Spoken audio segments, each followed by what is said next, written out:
Assalamualaikum warahmatullahi wabarakatuh. Perkenalkan, nama saya Elvina Arbenita dengan NIM 2018-13020. Dengan adanya video ini, saya telah memenuhi mata kuliah anti korupsi dosen pengampu Ahmad Dahro, SOS MPI. Di video ini, saya akan membahas tentang anti korupsi, yaitu dimulai dari pengertian, sejarah, landasan hukum, serta kasus-kasus korupsi yang ada di Indonesia. Yang pertama, saya akan menjelaskan pengertian dari korupsi. Menurut Kamus Besar Bahasa Indonesia, istilah korup yaitu merupakan kata sifat, sedangkan korupsi merupakan kata benda. Jadi, pengertian dari korupsi adalah penyelewengan atau penyalahgunaan uang negara untuk kepentingan pribadi.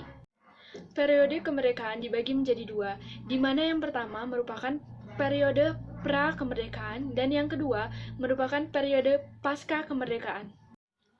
Pada masa periode pra-kemerdekaan, masih dalam kalangan elit kerajaan. Pada zaman ini, raja masih suka disanjung, dihormati, dan dihargai, serta raja tidak menerima kritik dan saran. Dalam aspek ekonomi, raja termasuk dalam golongan bangsawan, sehingga raja hanya bisa mengambil umpeti atau mengambil harta-harta dari masyarakat kecil. Lebih menyedihkan lagi, yaitu penindasan atas penduduk pribumi, yaitu rakyat Indonesia itu sendiri. Pada masa Orde Lama dibentuk Badan Pemberantasan Korupsi, dipimpin oleh Nasution dan dibantu oleh dua rekannya, yaitu Profesor Muhammad Yamin dan Ruslan Abdul Ghani. Dan setelah itu, pada masa Orde Baru dibentuk Tim Pemberantasan Korupsi atau yang biasa kita kenal dengan TPK. Pada masa ini, perusahaan-perusahaan negara seperti Bulog, Pertamina, dan Departemen Kehutanan banyak disorot masyarakat karena dianggap sebagai sarang korupsi. Maraknya gelombang protes dan unjuk rasa yang dilakukan mahasiswa akhirnya ditanggapi oleh Soekarno di masa pemerintahan Megawati menjadi bukti kuat bahwa elit pemerintah tidak serius dalam memberantas korupsi. Dan selanjutnya kita akan membahas tentang dasar hukum korupsi. Melalui Undang-Undang Nomor 3 Tahun 1971 tentang Pemberantasan Tindak Pidana Korupsi. Selanjutnya pada tahun 1999 terbitlah UU Nomor 31 Tahun 1999 tentang Pemberantasan Tindak Pidana Korupsi yang menjadi aturan utama tentang penegakan hukum dalam pemberantasan korupsi di Indonesia, yang kemudian direvisi melalui UU Nomor 20 Tahun 2001 pada beberapa pasalnya.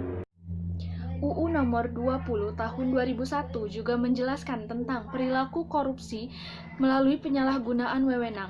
Dalam mempermudah penindakan terhadap pelaku korupsi, pemerintah Republik Indonesia berdasarkan Undang-Undang Nomor 30 Tahun 2002 telah dibentuk Komisi Khusus Menangani Korupsi, yaitu KPK, Komisi Pemberantasan Korupsi. Untuk contoh kasus korupsi di Indonesia, mari sama-sama kita mengenang tentang kasus proyek Hambalang. Mega korupsi ini telah meraup uang negara hingga 706 miliar. Proyek ini merupakan pembangunan untuk pelatihan olahraga yang bertarif internasional. Bangunan-bangunan ini hingga sekarang hanya menjadi puing-puing bangunan yang tidak pernah rumpun. Sayang sekali, skandal korupsi yang terjadi membuat proyek itu akhirnya berhenti pada tahun 2012. Proyek tersebut membuat negara menderita kerugian sebesar 706 miliar. Seperti kasus korupsi yang menghebohkan tersebut, banyak sekali uang negara yang hilang dan raup diambil atau dimakan oleh para koruptor tersebut. Dampak dari kasus tersebut tentu saja sangat fatal. Selain kompleks olahraga yang dijanjikan tidak terwujud, beberapa bangunan pun akhirnya mangkrak tak terurus.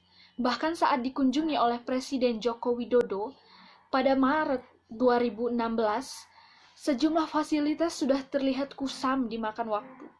Rumput, ilalang yang tumbuh liar tak beraturan, tampak tak tersirat di sana di sini, menutupi tangga, jalanan, dan sekeliling komplek yang telah menyedot anggaran negara sebesar 706 miliar.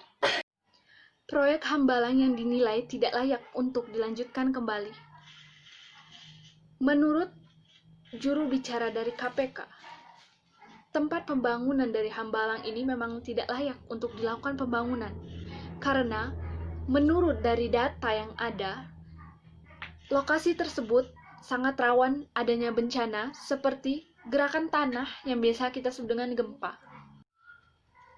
Hanya itu yang dapat saya sampaikan. Saya akhiri. Wassalamualaikum warahmatullahi wabarakatuh.